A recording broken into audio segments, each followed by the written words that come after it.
Another life, another vlog. Hi guys, have a nice day to all. I hope you have a nice day.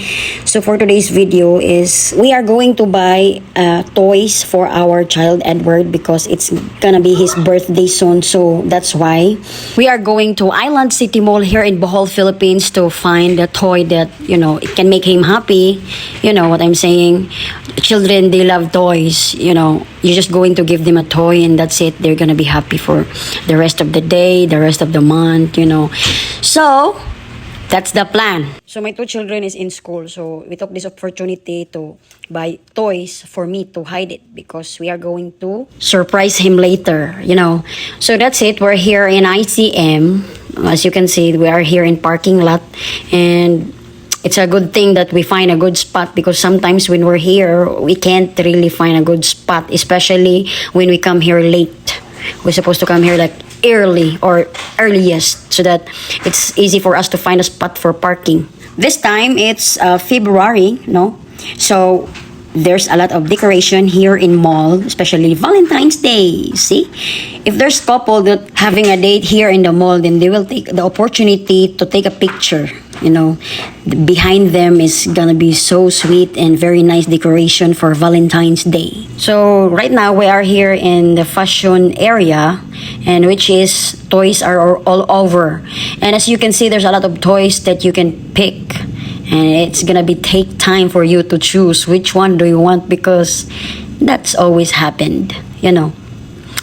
So as you can see, my husband is roaming around the place and he's trying to choose this and that and asking how much, and then he will go to the next one, of course, because he's the one going to pay, then he's going to choose, right? But because there's a lot of toys here and it's gonna be confusing and it will take a time. For me, it's just easy to choose because we just have to observe our child, if what really he wants or his favorite.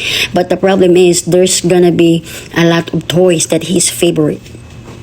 And right now, he has a lot of toys here in the house, different types of toys, because my husband is trying to give them as much as he can, because he will always say, let children be children.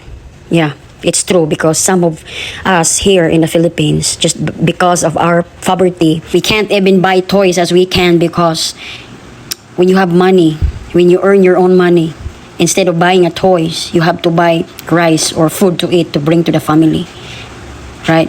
You can't even buy a toys that you want. I remember when I was a child, I want really have a phone, like toys. And then the problem is we can't afford. My mama can't afford. We don't have enough money. If we have money, we can just pay our loan or buy rice or food to eat in the table. And we just choose to get the wood and and draw some of the text, or 1, 2, 3 like that, so that we can use that to play with my friends. Toot toot toot, hello, hi, like that, like this. Since I was young, I really love phones. So that's why now that my husband does everything he can to provide and give everything he can to the boys, I really appreciate it. I'm very happy because that's what I wish for. That's what I prayed for. That I hope someday if I have children, they will never experience what I've experienced before. How hard life was for me when I was a child. And I'm really thankful that I can eat 3 times a day. That my papa is trying to provide food for us in the table, enough for us to survive. I really appreciate my papa also. And I understand that he can't really afford to buy me a toy because I know how hard life was before when I was studying kindergarten until elementary school and high school. And that's why of what happened to my life right now, I'm really grateful, thankful. And even not only treasuring our moment today, but I'm thinking about the future also. And I don't know why people don't understand that why we choose a foreigner guy. Well, for me, honestly speaking, I really didn't choose to have a farm that older than me to be my husband. He came to my life in that moment that I really need someone to lean on. I just take a risk.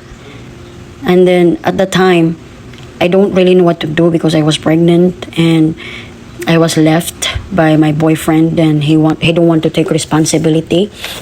So I don't really have a choice but to take a rest, and I have to know this guy. If this is the guy that I'm looking for, I have to get to know him, or I get to know if he's really into me, or he just going to just play with me. And then that's it. It's a good thing that I take a rest, and now we have 3 children and we are married, and I'm really happy. When I met him, I was 6 months pregnant of our first child, and then it's not he's not the biological father, but he wants to take responsibility. When he asked my hand to be his girlfriend, and I told him that, why me? You can just choose someone else that don't have a child, because right now I'm pregnant. And that time he don't know that I am pregnant, and he's happy that I'm being honest to him, because why should I lie? It's not like I can keep it for a long time. My belly is showing that time. It's 6 months, but I have big clothes in me, and that I wear at that time, and that's why he don't know that I was pregnant. And that's what I like about him in the first meet, because he didn't judge me. I just told him everything about my story, and he said that it's okay. What's the difference between having a girlfriend that has 3 children than you inside in the oven, than having one inside in the oven? That's what he said. And that's why I take a rest. It's not easy for me that time. I'm really having a hard time because my papa don't want me, because he's really embarrassed that I get pregnant, and I don't know that the guy that I met is just using me for my money, because I was working at the time. And people really don't know our story. But yes, maybe if that's the key for me to survive in this world, and why not? And having a foreigner husband that older than me, I really never ashamed having him as my husband in my life, and I will be forever grateful and loyal to him, and be faithful. That's why people don't understand, and I don't really understand them. Like, when they look at me, like they look at me head to toe to head, criticize me, discriminate me for having a boyfriend that older than me, or husband older than me, and saying it's for the green card, it's only for money. You don't know me, you don't know us, right? So that's why if people going to judge me and discriminate me, I don't care. You are not the one who's paying my bills and everything. What matters to me is take good care of my husband, how I am as a person, and how I am going to take care of him for the rest of his life. What matters to me is me, myself, and I, and how to be a better person. Because at the end of the day, my happiness will be matter of all. I don't care what people say. They're just going to show their opinion in their buttocks. So that's what I'm going to share to you today, guys. And I hope everybody have a nice day. Always remember, when you're living here in this world, you have to be tough, or else the world will eat you alive. Okay, thank you for watching.